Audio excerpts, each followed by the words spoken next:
Dice el versículo 5, este es el mensaje que hemos oído de él y os anunciamos, Dios es luz y no hay ningunas tinieblas en él. Si decimos que tenemos comunión con él y andamos en tinieblas, mentimos y no practicamos la verdad, pero si andamos en luz como él está en luz, tenemos comunión unos con otros y la sangre de Jesucristo su Hijo nos limpia de todo pecado. Si decimos que no tenemos pecado, nos engañamos a nosotros mismos y la verdad no está en nosotros.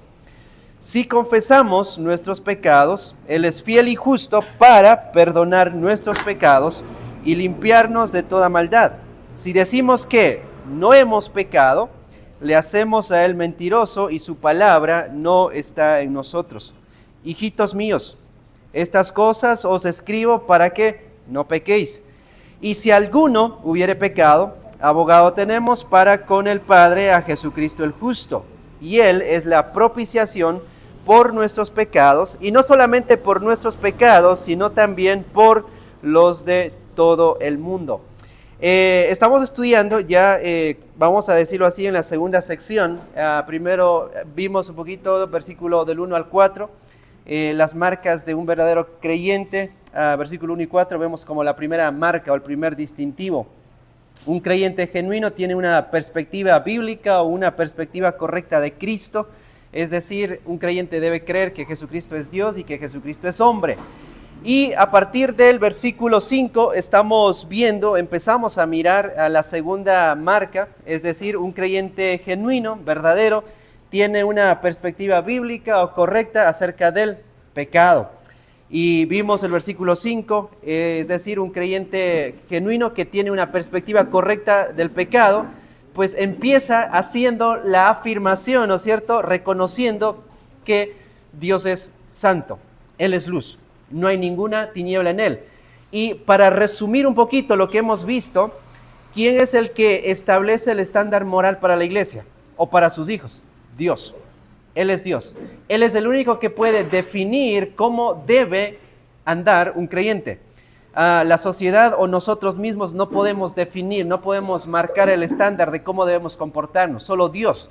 Vimos el versículo 6, 8 y 10, la segunda afirmación, la segunda verdad, es decir, un creyente genuino que tiene una perspectiva bíblica del pecado, pues no solamente va a afirmar la santidad de Dios, sino va a reconocer el pecado, es decir, no va a negar el pecado. 3, vimos en el versículo 7, 9 y el capítulo 2, verso 1, la primera parte, es decir, un creyente genuino que tiene una perspectiva bíblica del pecado, pues cree en el perdón, pero también cree en la confesión. Y hoy vamos a terminar esta sección con los últimos dos versículos, es decir, un creyente genuino que tiene una perspectiva bíblica del pecado, no solamente afirma la santidad de Dios, no solamente reconoce el pecado, no solamente cree en el perdón y la confesión, sino también cree, esta última porción, en Jesucristo como el defensor perfecto. ¿Y qué es lo que vemos? Versículo 7 en especial, vimos, ¿no es cierto?, la imagen, creo que algunos le tomaron la fotito. Hay una realidad. ¿Recuerdan? Si confesamos nuestros pecados, Él es fiel y justo. Y vimos la realidad del pecado que aún habita en nosotros, ¿verdad? A pesar de que hemos sido regenerados, transformados, pero el punto es, no podemos negar el pecado, necesitamos confesar el pecado. Si negamos el pecado, nos engañamos a nosotros mismos a tal punto de que podemos llegar a, ¿no es cierto?, a reflejar o manifestar un corazón perverso. ¿En qué sentido? Versículo 10. Le hacemos mentiroso a Dios. Entonces, hay una realidad, versículo 7 al 10, que aún pecamos, el pecado habita en nosotros, pero si confesamos nuestros pecados, Él es fiel y justo para perdonar y para limpiarnos. ¿Recuerdan esos dos términos, perdonar y limpiar? ¿Qué significa? Que si confesamos nuestros pecados, Dios hace una restauración completa en nuestras vidas, tanto como una restauración, ¿verdad?, interna y externa, y nuestra relación con Dios es nuevamente restablecida. Pero es interesante, alguien podría decir lo siguiente: bueno, si yo peco y puedo confesar mi pecado, ¿no es cierto? Entonces, como pues si solamente como consiste en confesar mi pecado, es como pues puedo pecar, porque a la final pues tengo que solamente confesar. Y como muchos de los falsos maestros pensaban, este concepto, ¿no es cierto?, pequemos para que la gracia, ¿no es cierto?, abunde, o como que la gracia se refleje y se manifieste más en nuestras vidas. Entonces, alguien podría decir eso, pues si peco, pues a la final, pues solo tengo que confesar, o sea, no pasa nada. Y vimos la semana anterior, el versículo 1, hijitos míos, estas cosas os escribo ¿para qué? Para que no pequen. Es decir, saber que Dios nos perdona cuando nosotros confesamos debería ser una motivación ¿para qué? Para no pecar. Y esto debería, ¿no es cierto?, obviamente, pues quedar en nuestra mente y en nuestro corazón. Y decíamos, lo que Juan dice es como, hermanos, o sea, hijitos míos, jamás, ese es el punto. O sea, nunca hagan esto. Y ese es el estándar que Dios ha establecido. Dios es luz. Por lo tanto, los creyentes, ¿no es cierto?, en términos de Juan, la exhortación de Juan es que nunca pequen. Jamás pequen. Esa es la realidad, el estándar que Dios establece para todos. Así que miramos al versículo, la segunda parte del versículo 1. El apóstol Juan introduce, ¿no es cierto?, es como un escenario de una corte, pero la idea es como un contraste, o la Reina Valera dice, ¿no es cierto?, y si alguno hubiere pecado, abogado tenemos para con el Padre, a Jesucristo el justo. La idea es como un contraste, ahí es como el pero. Juan dice, hermanos, no pequen, pero nos presenta una realidad. ¿Cuál es la realidad? De que vamos a pecar. El pecado es una realidad en nuestras vidas.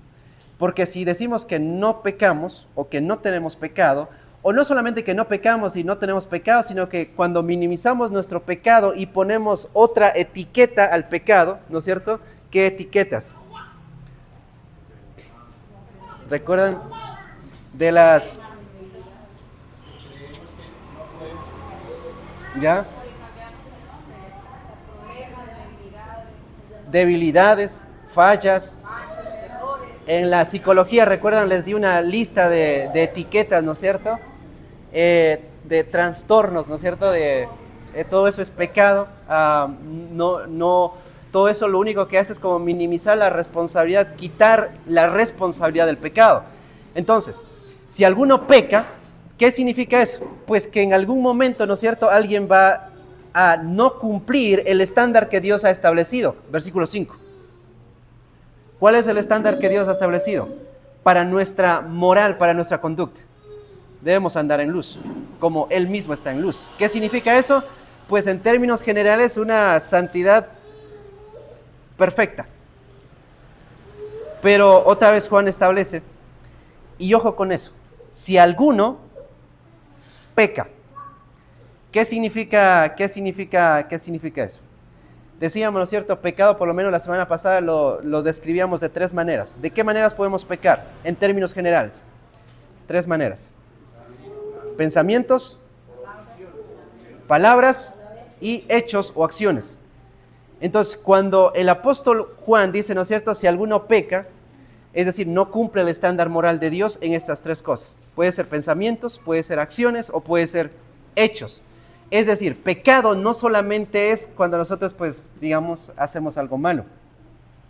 Pecado es aun cuando pensamos en algo malo, a pesar de que no lo ejecutemos, ya es pecado. Entonces, cualquier pensamiento, palabras o acciones, pero es interesante. Miren lo que el pasaje o la idea del pasaje.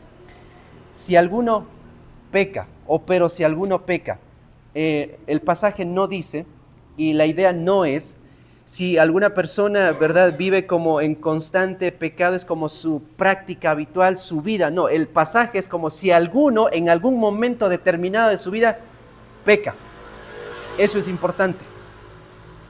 ¿Por qué? Porque necesitamos cumplir, ¿no es cierto?, a encajar en el estándar moral de Dios. Y mientras vivimos, ¿no es cierto?, esforzándonos en cumplir el estándar moral de Dios, en obedecer al Señor, debe haber, la idea es un deseo genuino por nunca pecar. Ese debe ser el deseo de nuestro corazón. Pero mientras vivimos con ese deseo genuino de que no quiero pecar, la realidad, ¿cuál es? Voy a pecar en algún momento. ¿Qué significa otra vez eso? que aquí Juan no está hablando, ¿verdad?, de una vida permanentemente en pecado. Es como en algún momento vamos a pecar. Eso quita, ¿no es cierto?, una práctica continua de un pecado en especial. Cualquier pecado que nosotros practiquemos. Por lo tanto, si hay un pecado, ¿no es cierto?, que practicamos habitualmente, es como parte de nuestra vida, regresamos a los pasajes anteriores. ¿Cuál es el resultado de esa persona? Pues quizá no es creyente. Quizá no conoce al Señor. Entonces, dice el texto, ¿no es cierto?, mientras anhelamos, ese debe ser nuestro deseo, no pecar, pero la realidad es que vamos a pecar. Entonces, por lo menos, si ustedes miran el texto, Juan solamente en el versículo 1 usa el mismo término, el mismo verbo 2 veces. Hijitos míos, estas cosas os escribo ¿para qué? ¿Para qué? No pequen. Pero si alguno peca, ¿cuál es la idea? Tenemos, ¿no es cierto?, como el ideal, que no pequen, pero hay una realidad, que vamos a pecar. Podemos pecar, tenemos el potencial de pecar. Decía creo que la semana pasada les describía un poquito acerca del pecado. ¿Qué es pecado? ¿Qué es pecado? Todo lo que no encaja, ¿no es cierto?, con el estándar moral que Él ha establecido. Todo lo que no encaja con su moralidad, con su santidad. Entonces, miren cómo describe, y miren, es como, pensemos un poquito en eso. Juan está pensando en creyentes genuinos que pecan. ¿Y cuál debería ser como el corazón de los creyentes que realmente pecan? Entonces es como Juan escucha, vamos a decirlo así, la voz de estos creyentes que pecan y se hace esa pregunta como, ¿qué debo hacer? Porque he pecado contra el Señor. Entonces Juan, para consolar el corazón de estos hermanos, escribe y dice que si alguno peca, abogado tenemos a Jesucristo, ¿no es cierto?, o con el Padre, a Jesucristo el justo. Miren la imagen que presenta el apóstol Juan, abogado. ¿Cuál es la idea? Este concepto no está muy lejano al concepto que nosotros conocemos, entendemos. Literalmente la idea de un abogado es uno que acompaña como un auxiliador en un juicio legal, en un tribunal legal. Es una persona que está presentando una defensa, intercediendo por otras personas. Pero es interesante, en nuestro contexto, un abogado, ¿no es cierto? ¿Cuál es la tarea de un abogado? Interceder, mediar, pero la tarea, ¿no es cierto?, de un abogado es ¿qué? Mostrar la inocencia de su defendido. ¿Estamos bien hasta ahí? Esa es la tarea de un abogado. Mostrar la inocencia de su defendido. Pero aquí Jesucristo no está tratando de mostrar la inocencia de los acusados, por decirlo así, sino al contrario. Jesús afirma que son culpables delante de Dios. Entonces, por lo menos esta es la diferencia. Jesús no está intercediendo en el sentido de que no, pues Él es inocente y no cometió pecado, no. Jesús afirma, está intercediendo porque nosotros pecamos. Y Jesús afirma, pues pecaron, fallaron delante del Señor en cumplir su estándar moral. Entonces, aquí viene el punto. ¿Qué significa que Jesucristo, ¿no es cierto?, es el abogado, nuestro intercesor? No en el sentido de que nos va a defender para mostrar su inocencia, sino al contrario. O sea, nos defiende, pero también es como nos muestra nuestra realidad, somos culpables. Entonces, tenemos esta imagen para entender un poquito esto. En un tribunal tenemos un juez. Aquí, ¿cuál es el juez? Según el versículo 2, Dios, el Padre, la primera persona de la Trinidad. ¿Cuál es el acusado? El ser humano, que es culpable de su pecado. Y 3, Jesucristo, ¿no es cierto?, intercediendo, actuando como un auxiliador. Entonces, versículo 5, Dios establece el estándar moral. Esta es la manera en la que los creyentes deben andar, deben conducirse. Por lo tanto, cuando un creyente peca, ¿qué significa? No ha cumplido, ¿no es cierto?, no ha encajado en el diseño o el estándar moral. Por lo tanto, cada persona que peca contra el Señor merece un castigo. Todos. creyentes, incrédulos, todos merecemos castigo por nuestro pecado. ¿Estamos bien hasta ahí? Si nosotros pecamos, lo justo es que nosotros merecemos castigo de parte del Señor. Y esta es la razón por la que Juan introduce este concepto de necesitamos un abogado, porque nosotros pecamos y nuestro pecado nos separa de Dios. Pero ojo con esta aclaración. Jesús murió en la cruz por nuestros pecados. Su muerte en la cruz fue definitiva. Él limpió realmente nuestros pecados, fue suficiente. Jesucristo ya no necesita morir por nosotros otra vez para limpiar nuestros pecados, ¿no es cierto? Él murió por nuestros pecados. La realidad es que pues, nosotros seguimos pecando. Nuestra comunión con Dios es afectada por nuestro pecado. Por lo tanto, Él como abogado, la idea es como aplica su obra en la cruz de manera permanente, de manera continua en nuestra vida. Otra vez, esto es importante. Jesucristo aplica su justicia, su obra en la cruz, esa obra que realizó hace 2000 años, la aplica de manera constante, permanente en nuestras vidas. Y en términos generales, esa defensa es como cuando Dios nos mira culpable por nuestro pecado, a pesar de que somos creyentes, y la función de Cristo, el ministerio de Cristo es como, no, o sea, yo ya pagué por ese pecado. No que ellos sean inocentes, sino ellos son culpables. Pero yo ya pagué por ese pecado.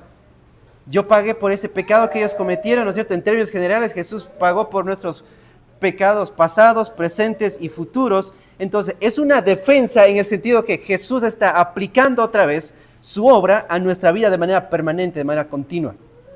Porque normalmente nuestro pecado merecería, ¿no es cierto?, la condenación.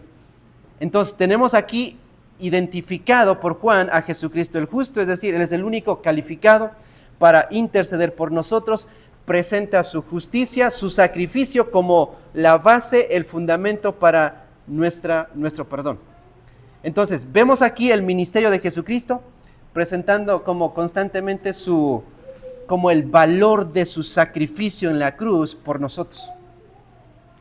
Entonces, una persona que peca constantemente contra Dios, vemos aquí la imagen, ¿no es cierto? No es como un Dios, ¿verdad? Como ya me cansé de él o de ella por pecar, sino que Jesús, ¿no es cierto?, presenta como este caso delante de Dios y es como un recordatorio, pues yo ya pagué por ellos, por esos pecados. Pero el punto es, si confesamos nuestros pecados, debe haber un reconocimiento genuino de que pecamos, y no solamente de que pecamos, sino de qué, de que, Señor, o sea, pues me arrepiento de este pecado. Y por eso Juan usa el siguiente término que aclara un poquito este concepto de abogado, intercesor, mediador, porque dice, la idea es, y Él mismo, Jesucristo, es la propiciación a favor, esa es la idea, a favor de nuestros pecados. ¿Cuál es ese concepto de propiciación? Por lo menos si podemos identificar este concepto un poquito raro, extraño, por lo menos vamos a definirlo con dos términos.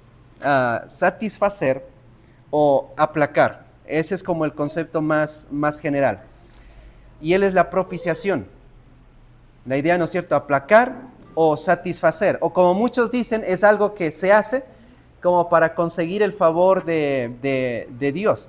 Entonces, para entender un poquito, propiciación. Y este concepto está muy ligado al concepto del Antiguo Testamento del propiciatorio. ¿Han escuchado ese concepto? Propiciatorio. ¿Qué era el propiciatorio en el Antiguo Testamento? ¿Alguien de ustedes recuerda el propiciatorio?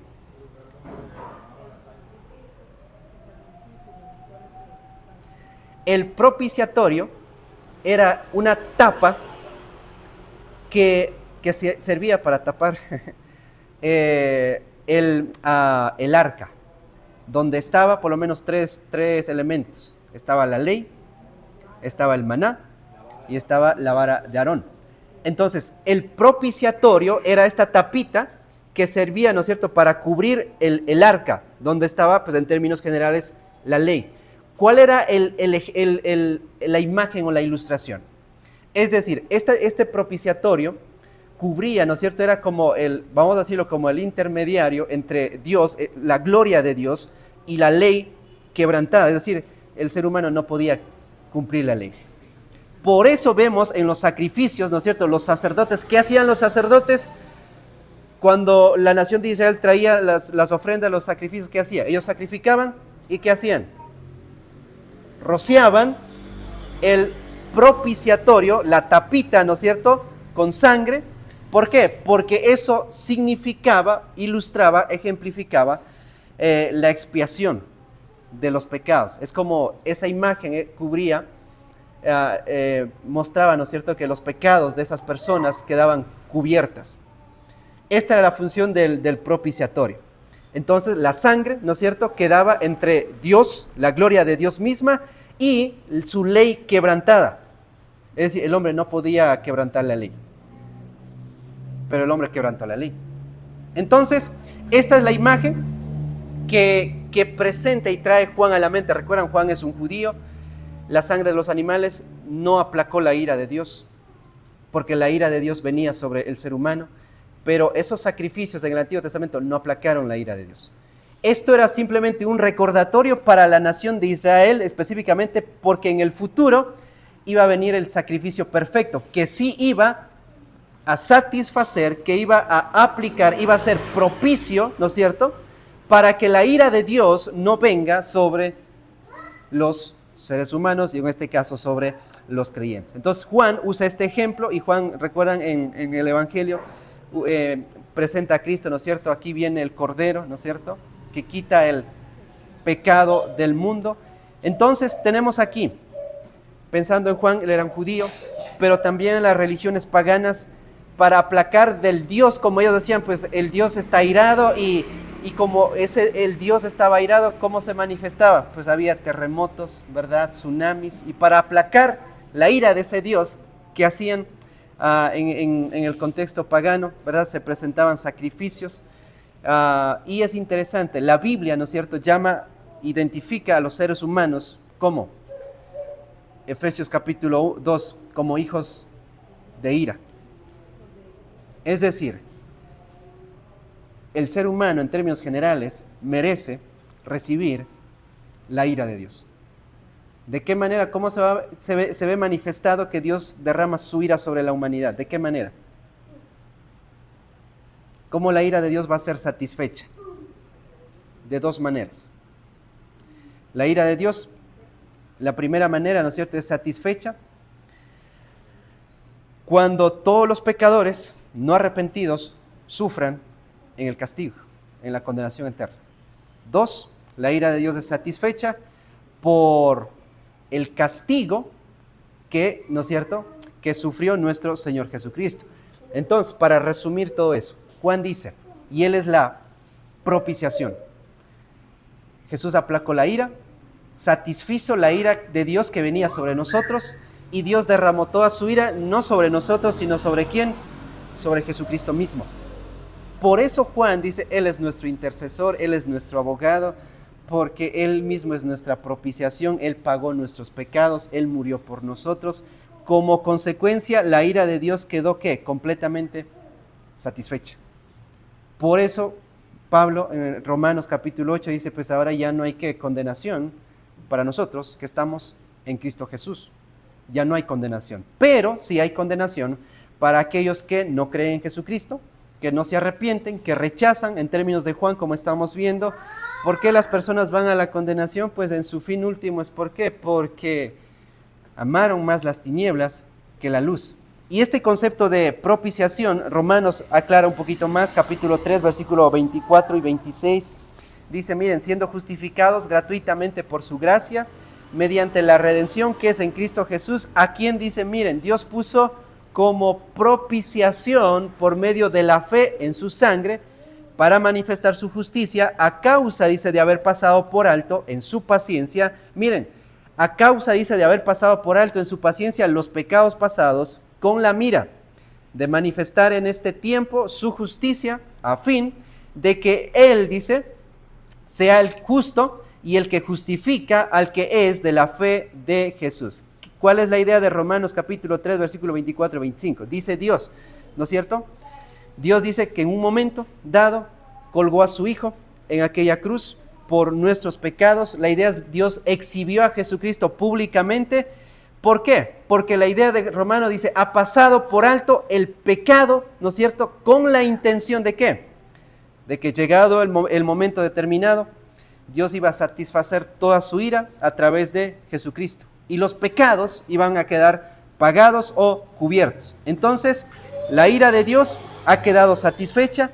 Cuando Cristo, ¿no es cierto?, va a la cruz, ¿Él qué es lo que hace? Pues quita nuestra condenación, remueve nuestra condenación. Por lo tanto, ya no hay, ¿no es cierto?, condenación. Ya no somos declarados nosotros hijos de ira. Entonces, la propiciación es necesaria a causa de nuestros pecados. Nosotros hemos roto los mandamientos de Dios. No cumplimos, no podemos cumplir el estándar de Dios. A menos que Él nos haya, ¿no es cierto?, justificado, Jesucristo mismo. Pero miren cómo termina el versículo 2. Dice, pero no solamente por nosotros. Pero dice, no a favor de los nuestros, esa es la idea solamente, sino también ¿qué? Él es la propiciación. ¿Por quiénes? Por todo el mundo. Y esto es muy importante. Él no solamente es la propiciación por nosotros, sino también Él es la propiciación. Es decir, Él puede aplacar, ¿no es cierto?, apaciguar la ira de Dios para todo el mundo. Y es interesante este concepto, ¿en qué sentido o qué se refiere? Que dice que Él es la propiciación por nuestros pecados. Para aclarar un poquito este concepto, obviamente esto estamos hablando en términos de salvación. Muchos dicen, tienen ahí, Él es la propiciación por nuestros pecados, y no solamente por los nuestros o a favor de nuestros, sino también dice por los de todo el mundo.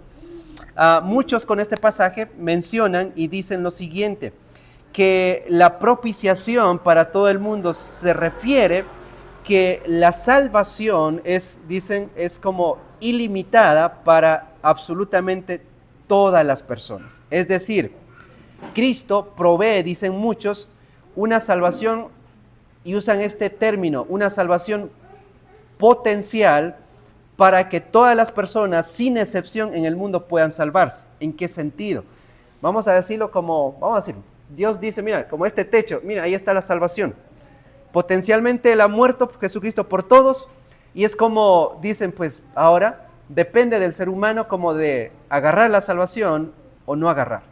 Entonces, cuando dicen y afirman, muchos de estos, o declaran, no afirman, declaran que Jesucristo murió por todo el mundo, esa es la idea, dicen pues no, Jesucristo murió por todos, y ahora depende del hombre salvarse o no salvarse. ¿Estamos bien hasta ahí? Entonces, y creo que uno de los términos claves aquí es esta palabrita, mundo. ¿Qué significa la palabra mundo? Si miramos un poquito las escrituras, por lo menos vamos a encontrar en términos generales cinco usos de este concepto mundo. Y solamente les voy a mencionar para tratar de entender. Primero, el término mundo se refiere, por ejemplo, en Juan 18:36, dice, miren, respondiendo Jesús dijo, mi reino no es de este mundo, sino si mi reino fuere de este mundo, dice, mis servidores pelearían por mí. ¿Cuál es el concepto de Juan 18:36? El mundo aquí se refiere pues al universo material, ¿no es cierto?, al universo habitado por seres humanos, el universo creado, pues el universo que Dios creó. En el principio creó Dios los cielos y la tierra, y Juan lo identifica como el mundo. 1. 2, por lo menos en el contexto de Juan, mundo hace referencia al Imperio Romano. ¿En qué sentido? Juan 2:1 dice, aconteció que en aquellos días, miren, que se promulgó un edicto de parte de Augusto César, que todo el mundo fuese, dice, empadronado. Pues literalmente todo el mundo iba a ser empadronado. No, eso estaba limitado al Imperio Romano. Entonces tenemos mundo, el universo material. 2, el Imperio Romano. 3, mundo sí se refiere a personas específicamente. En Juan 6:33 hace referencia a creyentes, Juan 14 a incrédulos, y muchas veces creyentes e incrédulos son identificados como también, ¿verdad?, como mundos en términos generales. 3. 4, mundo se refiere al sistema corrupto como tal, al mundo contaminado del pecado. Y 4, según San Juan 14:30, mundo significa o hace referencia al reino gobernado por Satanás mismo. Esto es como en términos generales. Y para mencionarles un poquito o ver esto, miren Juan 1:10, regresando al Evangelio de Juan 1:10, cómo este concepto de mundo se usa en el mismo versículo, pero de tres maneras diferentes. Juan capítulo 1, miren versículo 10. En el mundo estaba, y el mundo, por el que fue hecho, pero el mundo, miren, no le conoció. Mismo concepto, ¿no es cierto?, pero usados en tres maneras diferentes. Dice la primera mención, en el mundo estaba. ¿A qué hace referencia? Ya específicamente, ¿dónde estaba Jesucristo? Israel, o lo que se conocía, ¿no es cierto?, en ese entonces como Palestina específicamente. 2, dice, ojo, en el mundo estaba, y el mundo ¿qué? Por él fue hecho. Segundo, ¿a qué se refiere? Al planeta Tierra como tal. Y tercero, pero el mundo no le conoció. ¿A qué se refiere? Personas, pero ojo, no todas las personas. Los que conocieron a Jesucristo. No todos conocieron a Jesucristo. ¿O sí? No. Solamente las personas, ¿no es cierto?, en Palestina, y los que venían a Palestina conocían a Jesús. Entonces tenemos por lo menos en Juan 1:10, ¿verdad?, que hace referencia a Palestina específicamente, al planeta Tierra y a algunos hombres, no a todos los hombres. Juan 8:26, solamente para mencionar y aclarar un poquito esto, Juan 8:26, miren. Si alguien puede leer Juan 8:36. 26. Muchas cosas tengo que decir y juzgar de vosotros, pero el que me envió es verdadero, y yo lo que he oído de él, esto hablo al mundo. Ok. ¿A qué se refiere ahí? Muchas cosas tengo que decir y juzgar de vosotros, pero el que me envió es verdadero, y yo lo que he oído de él, esto hablo, ¿a quién? ¿A quiénes? Al mundo. Personas. Pero mundo se refiere pues a todas las personas en todo el mundo. No, pues ¿quiénes escucharon de él específicamente? Pues quizá en términos generales los judíos y los que habitaban en Palestina, en toda la región de Palestina. Entonces, mundo no se refiere a cada persona habitada en el mundo, ¿no?, sino hay un contexto. 12:19.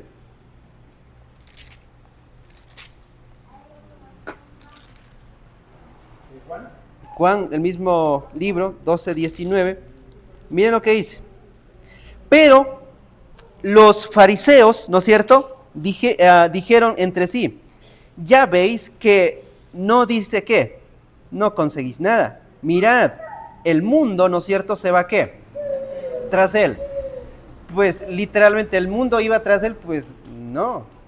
Es como la mayoría de las personas en Palestina iban tras Jesús.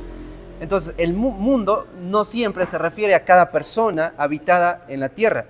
Primera de Juan 5:19, ya regresando a la carta.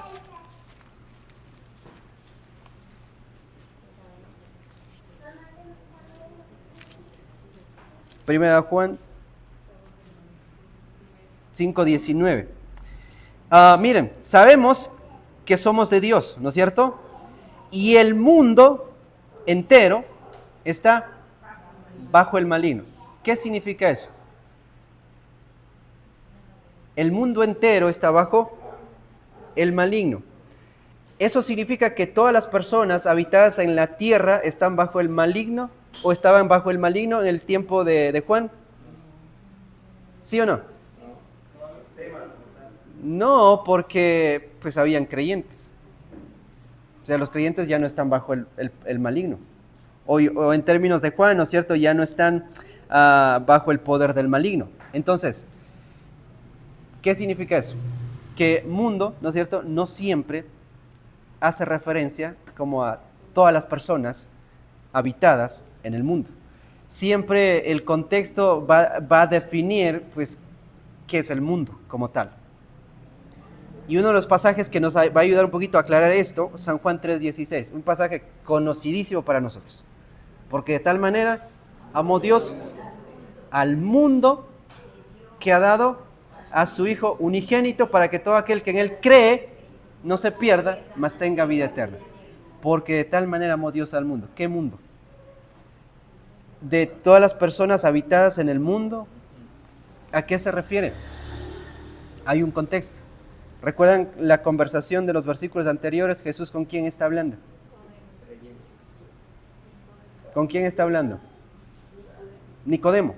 ¿Quién era Nicodemo? Era el maestro de Israel, es decir, no había otro como él. Él era el principal de los fariseos, Nicodemo. No había otro fariseo como él en toda la nación de Israel.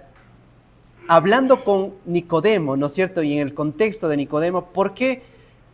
Porque esto es importante. Nicodemo era un judío, era un fariseo. Y en el pensamiento judío, ¿quiénes eran los que merecían la salvación o los únicos que podían salvarse?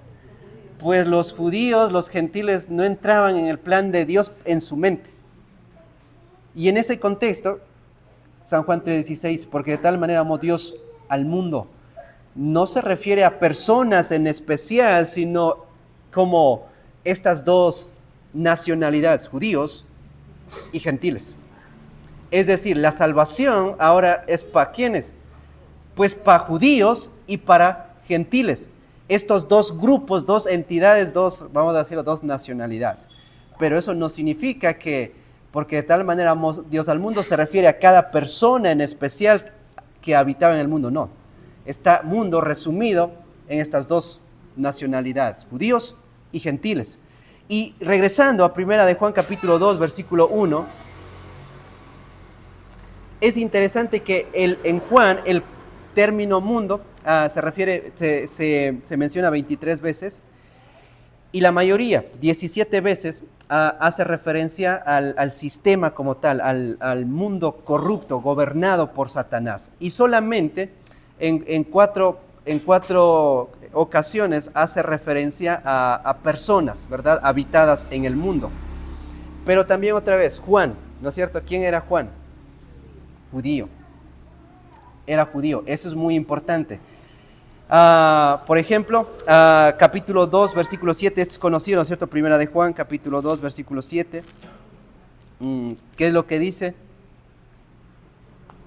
Hermanos, os escribo, ¿qué? No escribo un mandamiento nuevo, sino el mandamiento antiguo, ¿qué?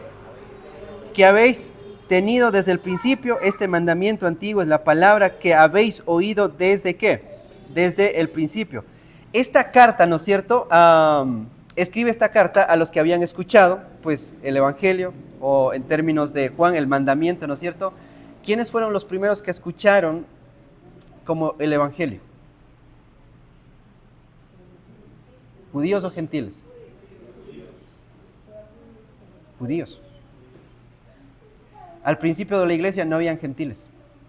La iglesia en Jerusalén, ¿no es cierto?, era única y exclusivamente de judíos, ahí no había gentil. ¿Recuerdan Hechos capítulo 2? Cuando, antes, ¿verdad?, los hermanos, ¿qué hacían? Vendían propiedades, ¿no es cierto? Oraban, compartían, ¿no es cierto? Disfrutaban de la comunión.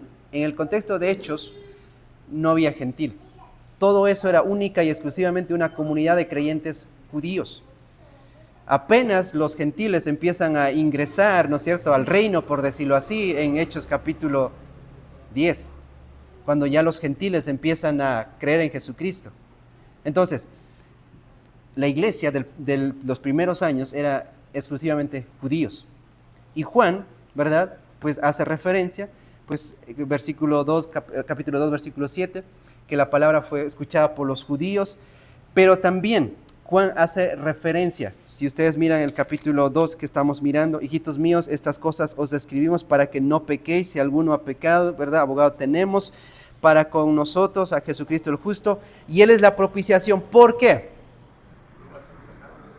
Por nuestros pecados, y no solamente por los nuestros, sino por todo el mundo.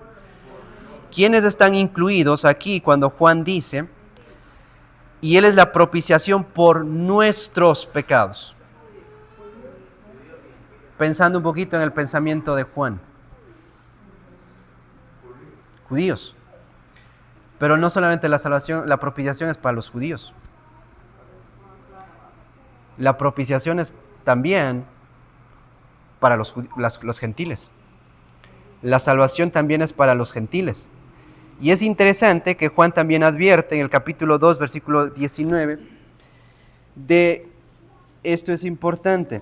Yo estoy en Pedro. Miren lo que dice.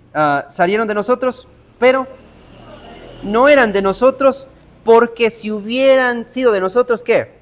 Habrían permanecido con nosotros. Pero salieron de nosotros para que se manifestase, ¿qué? Que no todos eran de nosotros. ¿A qué hace referencia? A los falsos maestros. Pero es interesante, en el primer siglo, los judíos entraban en cantidades grandes al reino. Muchos dicen, los historiadores, que en la iglesia de Jerusalén, la iglesia netamente judía, estaban alrededor de 25 a 50 mil creyentes. Recuerdan los evangelios, 5,000 convertidos, luego 3,000 convertidos, eran judíos, no había gentiles ahí. Pero el panorama cambia, van pasando los años, ahora los gentiles son los que entran al reino en cantidades grandes y los judíos ya no están entrando al reino. Y no solamente eso, sino que los judíos ahora están, ¿qué? Regresando. ¿Por qué? Pues hay mucha persecución. Y en el contexto, ¿no es cierto?, de la persecución, el Imperio Romano no perseguía a los judíos, perseguía a los creyentes. Entonces, para los judíos creyentes era más fácil negar su fe y regresar al judaísmo. Eso es lo que pasa, por ejemplo, con Hebreos, que Hebreos es una carta escrita para ese tipo de judíos que habían creído en Jesucristo, pero debido a la persecución, ¿qué es lo que estaban haciendo? Pues estaban regresando al mundo. Y eso pasa en Primera de Juan. Estos falsos maestros, pues en su mayoría eran judíos que profesaban ser creyentes, pero ¿qué? Salieron de nosotros porque no eran de nosotros. Entonces, es evidente que en el pensamiento de Juan siempre estaban estos dos términos, judíos y gentiles, en el sentido de mundo. Y Juan 11:55 no tienen que abrir, pero dice, miren, y no solamente hablando de la salvación, dice por la nación, es decir, por los judíos, sino también dice para congregar en uno a los hijos de Dios que estaban dispersos, es decir, a los gentiles. Por lo tanto, en el pensamiento de Juan, mundo está limitado a estos dos entidades, judíos y gentiles. En el pensamiento de Juan, mundo no se refiere a cada persona habitada en el planeta Tierra. Entonces, Cristo, ¿no es cierto?, es suficiente para salvar tanto a judíos como a gentiles. Su salvación, ¿no es cierto?, no está limitado solamente a los judíos, sino también ahora pues abarca a los gentiles. Por lo tanto, no se refiere, ¿no es cierto?, el sacrificio por todo el mundo en el sentido de cada persona que vive en la tierra, sino más bien, ¿verdad?, a cualquier nacionalidad, sean judíos o sean gentiles. Entonces, un creyente genuino que tiene una perspectiva correcta, ¿no es cierto?, del pecado, o una correcta perspectiva, o una perspectiva bíblica del pecado, ¿qué es lo que hace? Pues cree en Jesucristo, ¿como qué? Como el defensor, como el abogado perfecto. Ahora, pensando un poquito para terminar, tenemos un estándar. Versículo 5. Él es luz, no hay tiniebla en él. Capítulo 2, versículo 1. Estas cosas os escribo, ¿para qué? Para que no pequen. ¿Cuál es el llamado? ¿Cuál es la exhortación? No pecar. No, la exhortación no es a pecar menos. La exhortación es clara. No pecar. Entonces, el perdón de Dios, ¿no es cierto? Ojo, el perdón de Dios no reduce como el estándar de Dios, es decir, pues Dios me perdonó, ¿no es cierto? Y como Dios me perdonó, pues yo cómo puedo seguir pecando. No, o sea, el perdón de Dios debe hacernos como más serios con el pecado. 2, ¿Qué es lo que hemos visto, verdad? Hay una realidad. Si alguno peca, ¿qué significa eso? No se refiere a una práctica habitual. En algún momento vamos a pecar. En un momento determinado vamos a pecar en pensamientos, palabras o acciones. Pero ¿qué debemos hacer? No podemos normalizar el pecado. Y no podemos ver el pecado como si no fuera grave. El pecado es grave. El pecado, ¿no es cierto? Cualquier tipo de pecado es ¿qué? Perverso. 3. Si pecamos, ¿qué necesitamos hacer? Confesar, venir al Señor. No debemos huir del Señor. ¿No es cierto? A veces por nuestro remordimiento, por nuestra conciencia, ¿no es cierto? Podemos, cuando pecamos, ¿verdad? Alejarnos más del Señor. Esa no es la idea. La idea es si somos creyentes genuinos, vamos a venir en arrepentimiento, vamos a venir al Señor. Entonces, cuando pequemos, ¿no es cierto? Nuestra primera reacción, ¿qué debería ser cuando pecamos? No debería ser justificarnos. No debería ser como echar la culpa al vecino, al esposo, a la hija, a la mamá por mi pecado. Pues yo reaccioné porque tú me hablaste de esta manera. No, nuestra primera reacción debería ser ¿qué? Venir en arrepentimiento, ¿verdad? Delante del Señor. 4, ¿qué necesitamos hacer? Ojo. El perdón, el abogado, ¿no es cierto?, intercediendo por nosotros, hermanos, no depende de nosotros, o sea, no depende de lo que hagamos o dejemos de hacer, depende completamente de lo que Él hizo. Y necesitamos descansar en el perdón que Él nos ofrece. Un perdón completo que tiene la capacidad de restaurar una relación de manera plena, completa. Eso es lo que hace Cristo, si no, no fuera el Evangelio. Y como consecuencia, Dios tiene la capacidad de restaurar aún relaciones rotas. Porque si Dios no tiene la capacidad, o el Evangelio no tuviese la capacidad de restaurar relaciones rotas, no sería el Evangelio. Como pasa, ¿no es cierto? En muchas ocasiones pecamos a dos personas, ¿verdad? Y hay una mala relación, ya no se hablan, hay un mal ambiente, ¿no es cierto? Ese no es el Evangelio. El Evangelio tiene la capacidad de restaurar cualquier relación rota. Y terminamos, la ira de Dios, ¿no es cierto?, fue satisfecha, no sobre nosotros, gracias al Señor, sino sobre Jesucristo. Por lo tanto, ya no hay pecado que nos condene. Pero eso no significa que podamos, ¿no es cierto?, dar rienda suelta como los falsos maestros que decían, pues bueno, sé que la salvación es por gracia y sé que la gracia, ¿no es cierto?, decían ellos, abunda en el pecado, entonces, ¿qué vamos a hacer? Pues vamos a pecar más para experimentar la gracia de Dios. ¿No es cierto? Entonces, un creyente genuino tiene una perspectiva correcta del pecado. Entonces, que el Señor nos ayude, nos dé más conciencia de nosotros mismos, de nuestro pecado y de nuestra necesidad, ¿verdad?, de Jesucristo. Necesitamos de Él a cada momento. A veces pecamos y no sabemos que hemos pecado. Pero también la realidad, si no creemos en Jesucristo, ¿cuál es la realidad? Que toda la ira de Dios va a caer sobre esa persona. Ningún castigo humano, por más severo o perverso que sea, va a ser comparado cuando el Señor derrame su ira sobre aquellas personas que no creen en Jesucristo. Muchos dicen, ¿no es cierto? Uy, acá se vive el infierno. Acá es el infierno, dicen muchas personas, ¿no es cierto? Porque pues acá sufrimos por diversas razones. Pero no comprenden la gravedad, la magnitud de la condenación eterna. Y cuando mueran y abran sus ojos, se van a dar cuenta de la realidad. Y ahí ya no hay solución.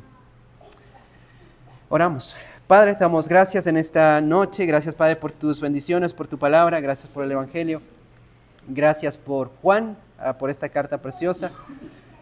Señor, tú mejor que nadie conoces nuestras vidas, nuestros corazones, aún quizá pecados que albergamos, pecados aún no confesados. Te rogamos que nos ayudes a examinar nuestros corazones, a confesar nuestros pecados, a tener una conciencia plena, que nuestros corazones sean más sensibles al pecado, que no podamos, Padre, permitir, como dice Juan, pues que nuestro deseo, nuestro anhelo sea no pecar, esa sea nuestra convicción, y que nos esforcemos en tu gracia, con la ayuda aún del Espíritu Santo y de las Escrituras, a no pecar, que ese sea nuestro estándar, nuestro pensamiento, pero también vemos la realidad, aún vivimos en una carne pecaminosa, corrupta, que quiere aún satisfacerse en el pecado, quiere desobedecerte, deshonrarte, y rogamos, Señor, que nos ayudes, nos permitas aún entender nuestro pecado y confesar nuestros pecados delante de ti para poder aún experimentar una restauración plena, completa, que realmente tú limpias nuestros pecados, perdonas todos nuestros pecados. Señor, gracias por la obra que aún Jesucristo hace por nosotros, intercediendo de manera permanente, aún aplicando su obra, su sacrificio en nuestras vidas de manera constante cuando pecamos y cuando confesamos nuestros pecados. Gracias por la iglesia, gracias por que tú en tu gracia estás aún santificándonos a diario, y también rogamos que tú puedas ayudarnos a examinar nuestro corazón de lo que hemos aprendido hasta ahora, si realmente estamos en la fe, somos creyentes o no. Y si no somos creyentes, pues ayúdanos a confesar nuestros pecados y arrepentirnos y buscar de ti y suplicar que tú en tu gracia puedas salvarnos y reconciliarnos con el Padre. Gracias, Padre, por todo. Estamos muy agradecidos y oramos en gratitud en el nombre de nuestro Señor y Salvador Jesucristo. Amén.